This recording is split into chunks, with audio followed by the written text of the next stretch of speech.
Maapäev. Maapäev. Maapäev.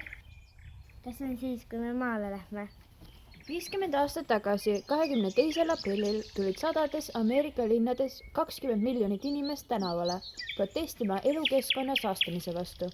Valitsuselt nõuti saastamise vastaste seaduste vastuvõtmist. Esimene maapäev käitus tänapäevaste keskkonna liikumise ja seda peetakse nüüd planeedi suurimaks kodanike algatuse ürituseks. Maapäeva on tähistatud kogu maailmas erinevate ettevõtmistega, konverentside ja kontsertidega, protestiaktsioonide, festivalide, metsa istutamise ja prügikoristustalgudega.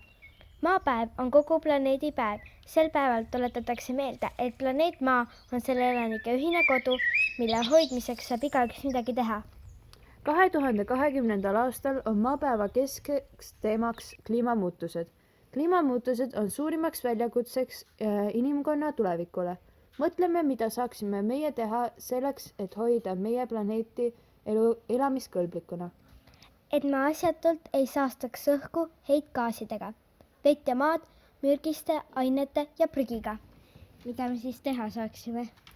Kui ostame poest Eestis toodetud kaupu, siis ei kulu transpordile palju kütust. Ja ostame ainult neid asju, mida meile päriselt vaja on. Mina sõidan igale poole jalgrattaga.